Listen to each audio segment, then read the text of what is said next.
কেমন আছেন সবাই?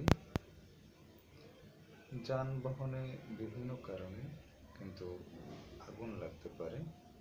এ সময় আগুন নিয়ন্ত্রণে আনা একান্ত জরুরি।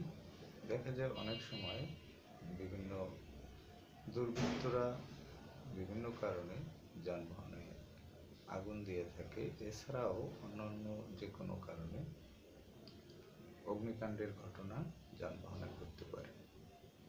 তো যখন এই ঘটনাগুলো ঘটে সেক্ষেত্রে তাৎক্ষণিকভাবে আগুন নিয়ন্ত্রণের জন্য কিন্তু যানবাহনে কোনো ব্যবস্থা থাকে না।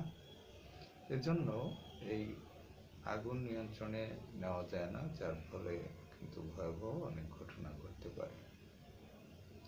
তো এক্ষেত্রে যে বিষয়টি লক্ষণীয় সেটি হচ্ছে প্রত্যেকটি যানবাহনে আগুন নিয়ন্ত্রণের জন্য যে সকল দ্রব্য রয়েছে সেগুলো মজুত রাখা উচিত।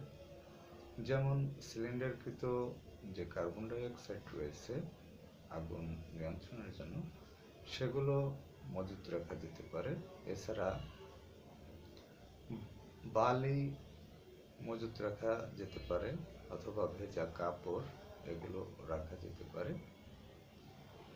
যদি কখনো এরকম সমস্যার সম্মুখীন হয় যাতে তাৎক্ষণিকভাবে আগুন নিয়ন্ত্রণে নেওয়া যায়, তার জন্য এ সকল জিনিসপত্র যানবাহনের মধ্যে রাখা উচিত।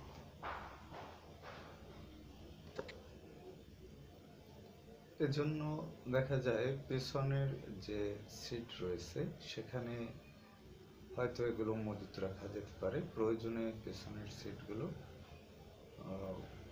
না রেখে ওখানে এই ধরনের যে দ্রব্য সামগ্রী রয়েছে সেগুলো মজুত রাখা যেতে পারে। পাশাপাশি একটি ডাস্টবিনও রাখা যেতে পারে।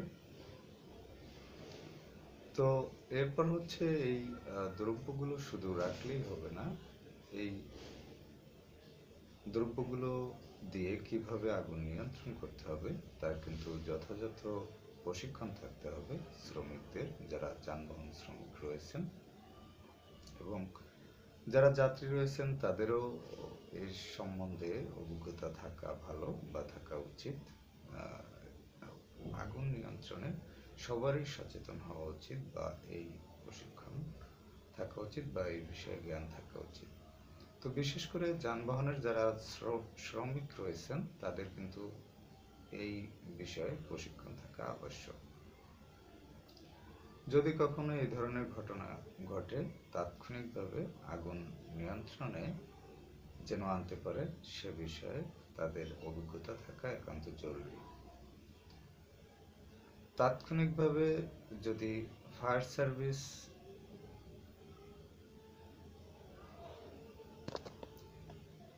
কর্তৃপক্ষের কাছে ফোন করা হয়, দেখা যায় তাদের আসতে আসতে বড় ধরনের দুর্ঘটনা ঘটে যেতে পারে বা আগুন ছড়িয়ে পড়তে পারে।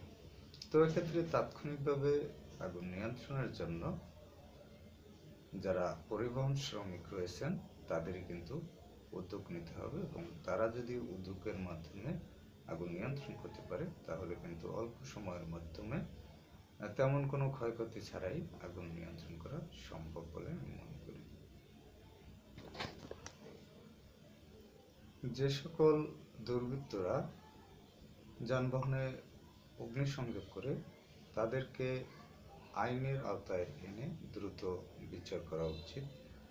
তাহলে এই ধরনের ঘটনা হয়তো অনেকাংশেই কমে যাবে। এবং এই অগ্নি নির্বাপনের জন্য যে সকল দ্রব্য এবং প্রশিক্ষণ দরকার সে বিষয়ে যারা পরিবহন মালিক রয়েছেন বা মালিক সমিতির যারা কর্তৃপক্ষ রয়েছেন তাদের উদ্যোগী ভূমিকা পালন করতে হবে।